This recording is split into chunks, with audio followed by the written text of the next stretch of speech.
Today's lesson is cacao, a plant from the gods.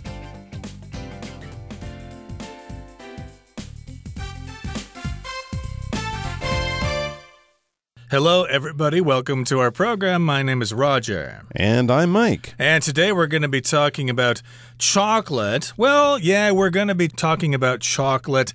I like chocolate myself, especially dark chocolate, but you know, where does chocolate come from? It doesn't just come from your 7-Eleven store. It actually comes from the cacao plant, and that's the plant that we're going to be discussing today. Absolutely. Most cacao these days, I believe, is grown in West Africa and maybe parts of Indonesia. But of course, this plant originally comes from the Americas. It was first discovered by Western people when the Spanish arrived there. And yeah, of course, using it to make chocolate is what we think of today. But there's much more to this fascinating plant with an even more fascinating history. So we're going to be learning a lot more about cacao and exactly why, as the title says, it was considered a plant from the gods. Interesting. So I guess it's kind of holy in a sense. Maybe you will go to heaven if you have yourself a Snickers bar after today's lesson. Okay, let's begin our lesson now by looking at the first part. We'll read it first, and then we'll discuss it. Cacao, a plant from the gods. If you're a chocoholic, you have cacao to thank for allowing you to satisfy your addiction. But there's a lot more to cacao than being the plant from which chocolate is made. With a long and glorious history, cacao is also prized for its health effects and varied uses. 各位好，第一部分我们看到片语 have something 或是 somebody to thank for 加名词或是动词 ing 指归功于点点点。例如 Sam has the email to thank for showing as evidence of what he had to say. 归功于 Sam 留了那封电子邮件，他得以证明他说的话。又或者说 The actor has his family to thank for his success. 那位演员将他的成功归功于他的家人们。除了上述用法外，这个片语也有归咎于点点点或是责怪点点点的意思。像是 Mark has his father's side of the family to thank for his heart problem. Mark 的心脏问题要归咎于他父亲那边的家人。接着我们看到单字 addiction。这个字是名词，意思是成瘾或是入迷。举例来说 There's nothing wrong with using a smartphone as long as you don't let it become an addiction. 使用智慧型手机并没有错，只要你不要成瘾就好。或是 Dr. Smith opened up a new clinic downtown to treat addiction. Smith 医生在市区开了一间诊所来治疗成瘾问题。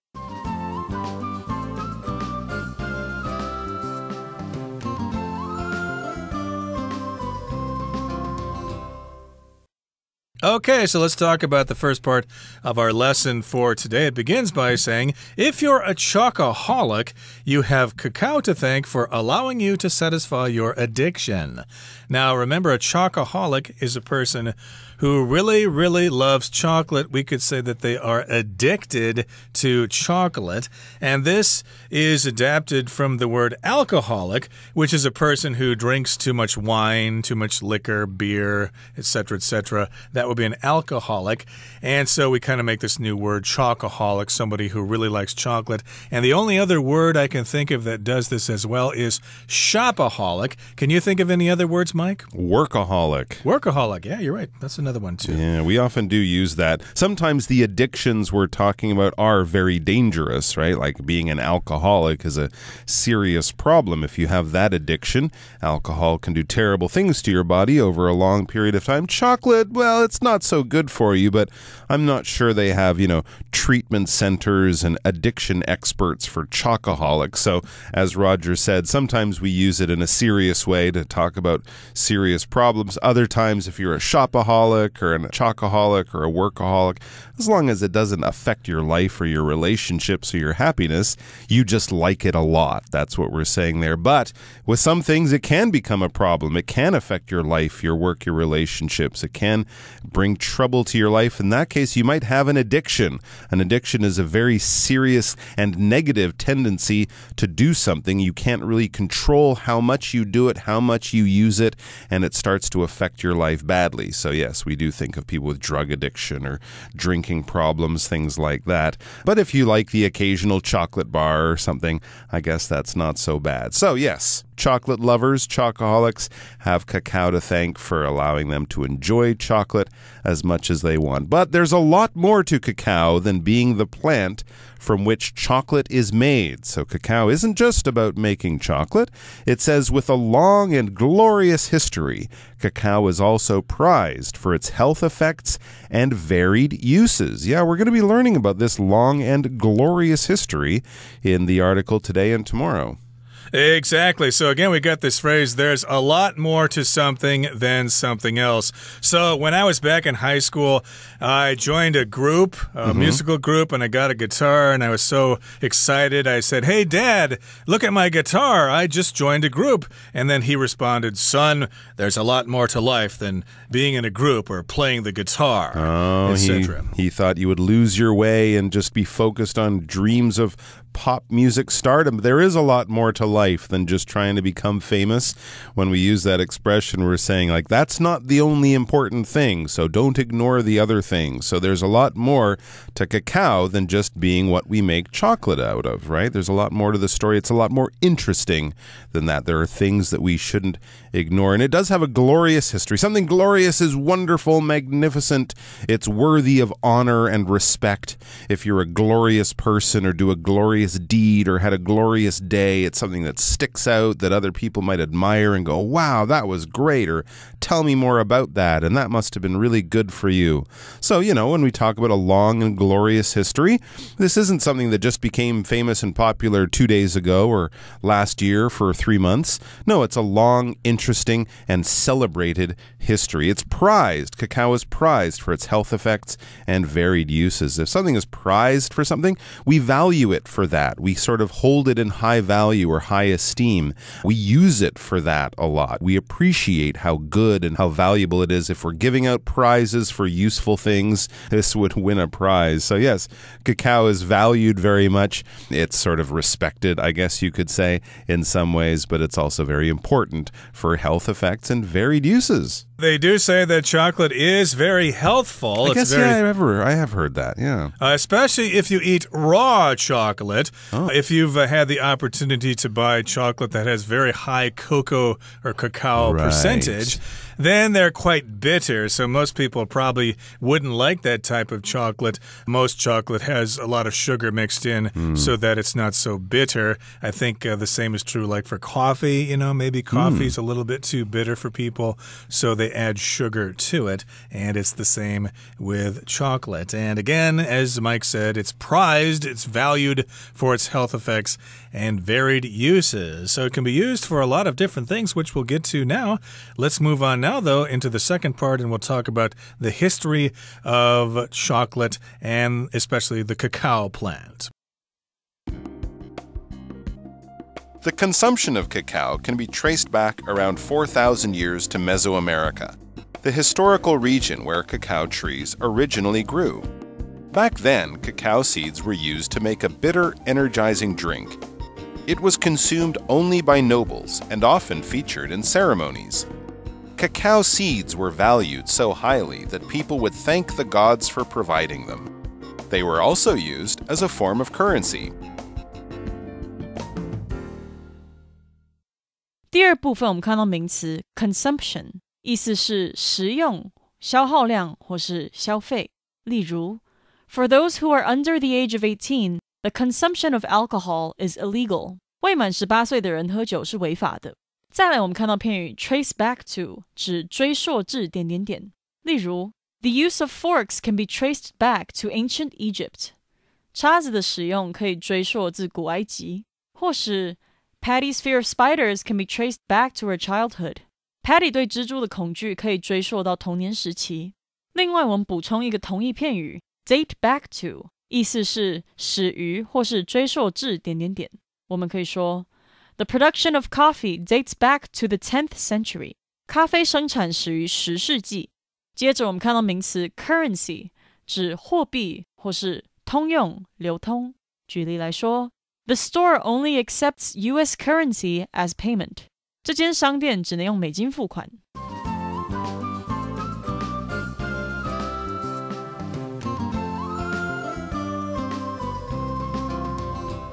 Okay, so remember, we're not really focusing so much on chocolate today. We're focusing on the cacao plant where chocolate comes from. And it says here, the consumption of cacao can be traced back around 4,000 years to Mesoamerica, the historical region where cacao trees originally grew. So if you talk about consumption, you're talking about using something. In this particular case, you're eating it. So yes, the consumption of cacao goes way back 4,000 years to Mesoamerica, and that's an area roughly from central Mexico all the way down to Nicaragua. Oh, okay. So Central America, kind of what we would call that Mexico, Central America area today. Yes, and consumption can also be when we use things, right? So the consumption of food, but also the consumption of oil and gasoline. You know, the consumption of oil and gasoline exploded with the invention of the car or something. So we're using something, often a natural resource. So it goes back 4,000 years. It's traced back. When we trace back things to a time or a place, we're basically looking at the work of historians, what historians have researched and discovered and told us about events of the past. So we can follow the historical record back 4,000 years in this area of the world to where cacao trees originally grew and were originally consumed or used by people. How were they consumed and used? Well, they weren't buying chocolate bars down at their local convenience store 4,000 years ago, that's for sure. It says, back then cacao seeds were used to make a bitter, energizing drink. Interesting. So it was sort of the coffee of the region, or the Red Bull of the region, I guess you could say, if you were a tired Mesoamerican after a long day doing what Mesoamericans did, you would have a cup of cacao juice or drink. It was bitter, okay, so it didn't have the sweetness that we often associate with chocolate. It was natural cacao, no sugar, nothing added like that to make it sweet chocolate. But this drink, like coffee, like, energy drinks, Red Bull and the like, was energizing. Something that gives you energy is energizing. Now, it could be, by having coffee and the caffeine in it or something like that. It could also just be a good holiday, a nice nap, anything that afterwards you feel, all right, I'm ready to go back to work, I'm full of energy. That's energizing. So it could be, affecting your body in some basic way. It could also just be affecting your mood or something like that, giving you energy, giving you a spring in your step. So who was having cacao 4,000 years ago in Mesoamerica? It's a good question. You might think that farm workers were enjoying cacao seeds because it would give them energy to work in the fields, but actually it was consumed only by nobles and often featured in ceremonies. So here again we've got the word consume that is related to the word consumption. That is a noun form of the verb to consume. A person who eats something is called a consumer. So here again we have the verb to consume. It was eaten, it was enjoyed only by nobles, and that would be really fancy people, earls, knights, important people who had titles.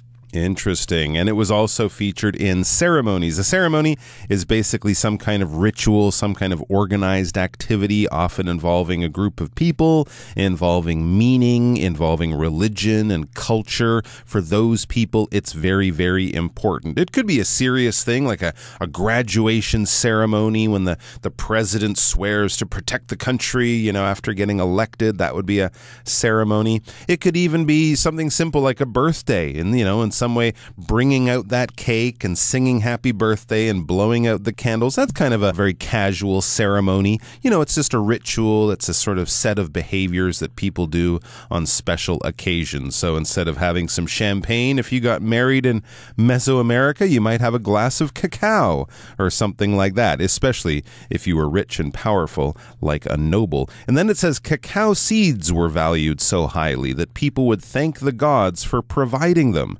Amazing. So they understood the sort of relationship between nature and what nature provides. So even the seeds of the cacao plant were honored or valued so highly that people would thank the gods. Everything about the plant they felt was useful, important, and worthy of respect. In fact, it was money.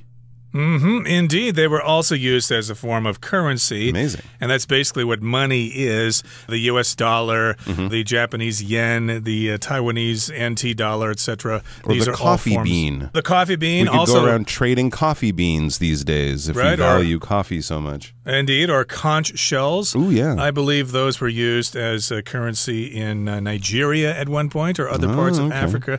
There are probably all sorts of things that were used as currency, and because these things were so valuable, yes, indeed, they were used as a kind or a form of currency. And, of course, they did not want to take these things for granted, so they had to remember to pay their respects to the gods for providing those cacao beans. They would thank them in ceremonies or prayer or whatever. Okay, that brings us to the end of the second part of our lesson. Let's move on now and continue to talk about cacao beans and how the Europeans discovered them. In the 16th century, the Spanish explorer Hernán Cortés arrived in Mesoamerica and was offered a cacao drink by the Aztec emperor Moctezuma II. Impressed by its energizing effects, Cortés brought cacao back to Europe, but not before capturing Moctezuma II and destroying the Aztec Empire. In Europe, cacao was eventually processed and combined with sugar, milk, and other ingredients to create the chocolate that we so love today. 最后第三部分，我们看到名词 explorer， 指探险家或是探勘者。例如 The explorer Christopher Columbus first sailed to America in 1492. 探险家克里斯多夫哥伦布在西元1492年最早航行至美洲。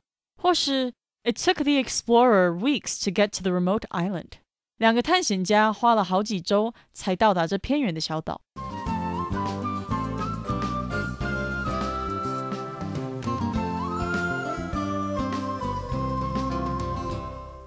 Okay, now we're going back to the 16th century, which would be the 1500s. And in the 16th century, the Spanish explorer Hernán Cortés arrived in Mesoamerica and was offered a cacao drink by the Aztec emperor Moctezuma II. I hope I said that right, but again, this is a history lesson back in the 1500s.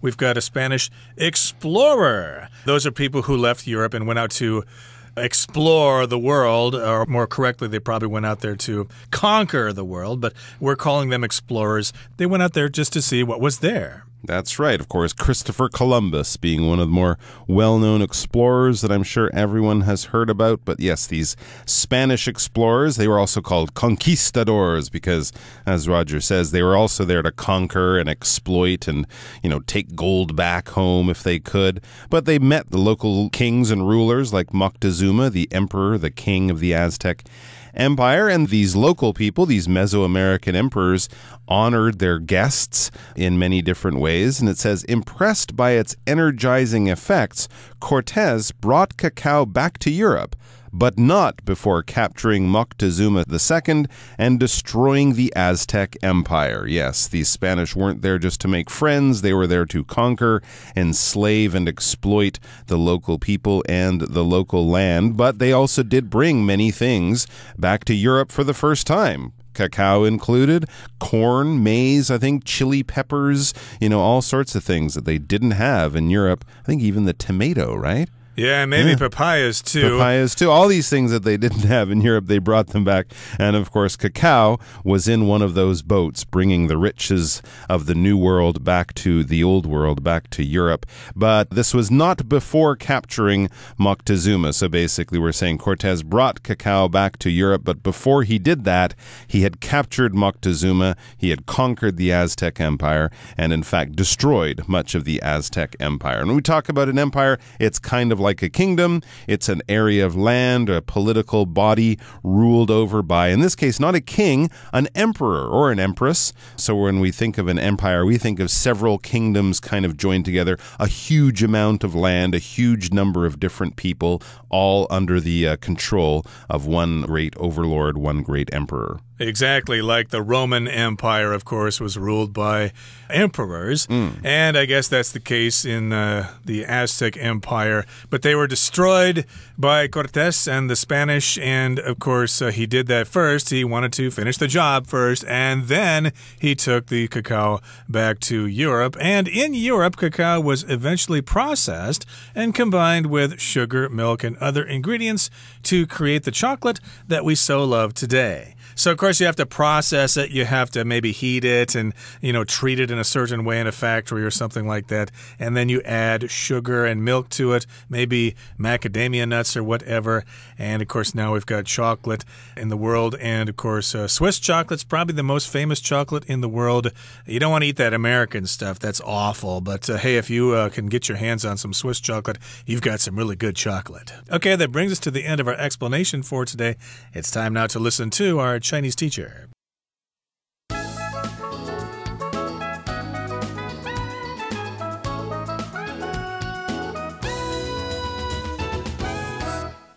各位同学大家好，我是 Hanny。 我们来看今天的文法重点。课文一开始写到，如果你是巧克力爱好者，你要感谢可可，让你可以满足你的巧克力瘾。好，文中用到 chocoholic 来表达巧克力爱好者，那它其实就是由巧克力 chocolate 再加上字尾 oholic 来表达这个是什么什么者，这个是嗜好的那个是，那么合在一起 chocoholic 就是指是巧克力者，爱吃巧克力的人。我们顺便来学习这样的字尾，也许你可能会看过 aholic 或者是 oholic 或者是 holic 这样的字尾呢，表示沉迷于什么什么的人，或者是什么什么者，有什么样癖好的人。而这种字尾呢，它其实是源自于 alcoholic酗酒者，后来呢就把这样的字尾接在其他事物或是活动后面，用来表达沉迷于某种事物到不可自拔的人。那我们来看几个例子。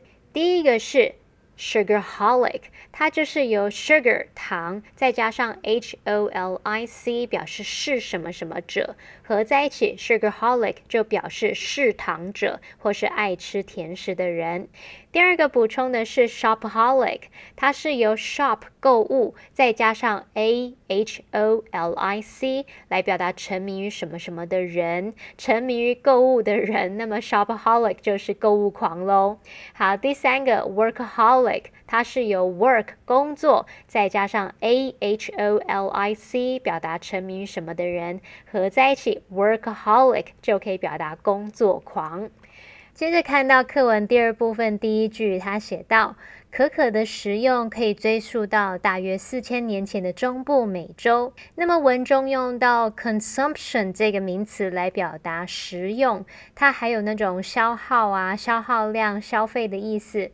好，那这个字是来自动词 consume， 我们来学习它的字首字根。好，看到字根 sume 或是 sumpt， 它们有那种拿、消耗或是花费的意思。好，在 consume 这个字当中，它的字首 con 是做强调用， sume 表示花费取用，那么合在一起 consume 它就有消耗啊、花费或是食用、饮用的意思。我们再顺便补充两个有这一类字根的单字，第一个是 sumptuous， sumptuous， 那它的字根 sumpt 表示花费，那么 ous 是形容词字尾，合在一起 sumptuous 就是用来形容它是昂贵的、奢侈的、豪华的。好，第二个补充的是 resume， resume， 那它的字首 re 表示再次，字根 sume 表示取用，再一次取用，我们把它合在一起之后，去联想说 resume 它有继续进行啊，或是重新开始的意思。好，以上是今天的重点整理，我们来回顾今天的单字吧。Glorious. This film includes a number of events from France's glorious past. Consumption. Consumption of junk food has increased dramatically since the 1970s. Noble. Many nobles were gifted land by the king or queen in exchange for their loyalty. Ceremony. The university held a ceremony to honor its graduating students. Currency. Bricks of tea were once used as currency in parts of Asia. Empire. At its height, the Roman Empire covered almost all of Europe. Well, that brings us to the end of another edition of our program, and please make sure you join us again next time. From all of us here, I am Mike. I am Roger. See you next time.